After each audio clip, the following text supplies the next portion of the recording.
9 days. That's all that separated you from owning a $100 million company. For nearly 3 months, every piece had fallen into place. The bank had approved the financing. Investors had committed millions. Lawyers were preparing the final documents. After 63 days of negotiations, the impossible was finally becoming real. Then, one report changed everything. Buried beneath one of the factories was a problem nobody had seen coming. Within hours, the lender froze the loan. One investor stopped answering calls. Another demanded an emergency meeting. Months of work began collapsing. Not because the business had changed, but because uncertainty had. Most acquisitions don't fail because they're bad businesses. They fail because someone loses confidence at the worst possible moment, and over the next 9 days, you would discover that confidence can be worth far more than money. Chapter 4. 9 days from disaster. 9 days before closing, your attorney calls. His voice sounds different, serious. An environmental issue has been discovered beneath one of the factories. Historical chemical contamination.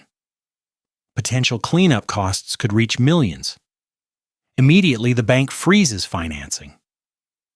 Investors panic. Lawyers begin discussing termination clauses. For the first time, everyone starts using the phrase, "The deal may not survive." You stop sleeping, you replay every decision, every assumption, every risk. You begin wondering whether everyone who called you crazy was right. On day 7, engineers complete their assessment. The contamination exists. But it is far smaller than initially feared. The deal survives, barely. Relief lasts less than 24 hours. Because your largest investor withdraws. $8 million disappears overnight.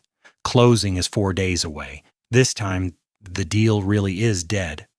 Or at least it feels that way. You call David. You tell him everything, no spin, no optimism, just facts. David listens quietly. Then he says, "You know why I built this company?" You do not answer.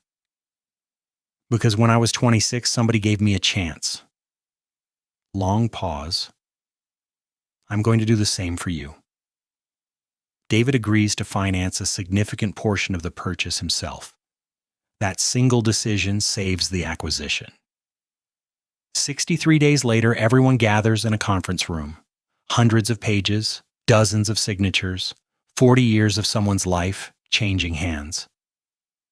Late that afternoon, it is finished. You now control a $100 million company using mostly other people's money. Chapter 5.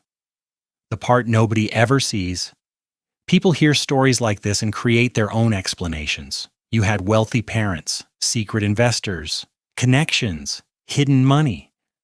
Because that is easier. What they do not see are the rejections, the uncertainty, the embarrassment, the nights spent staring at spreadsheets, the investor who laughed, the bank that walked away. The moments you nearly quit. You did not buy a $100 million company because you had money. You bought it because you understood something most people never do. Money follows confidence. Confidence follows information. And information follows effort. Banks provided debt. Investors provided equity. David provided seller financing. The business provided cash flow. You simply assembled the pieces. And maybe that is the strange thing about buying companies. The next morning, employees arrive exactly as they always have. Forklifts move, machines start, coffee brews in the break room.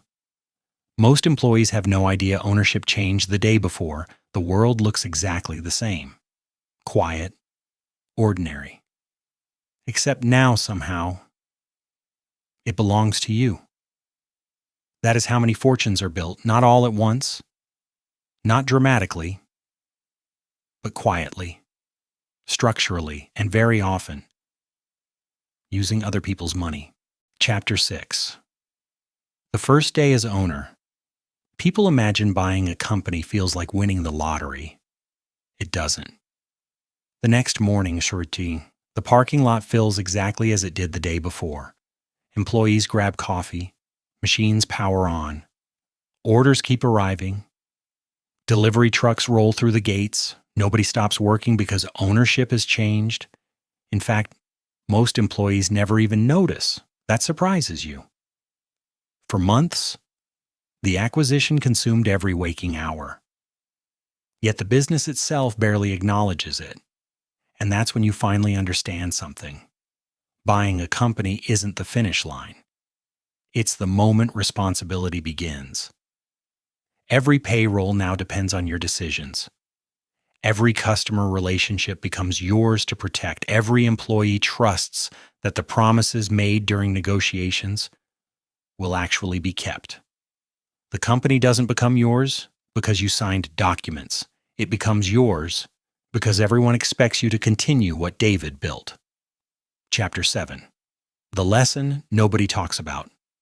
People hear stories like this and immediately ask the wrong question. How did you buy a $100 million company without having $100 million? That's not the interesting part.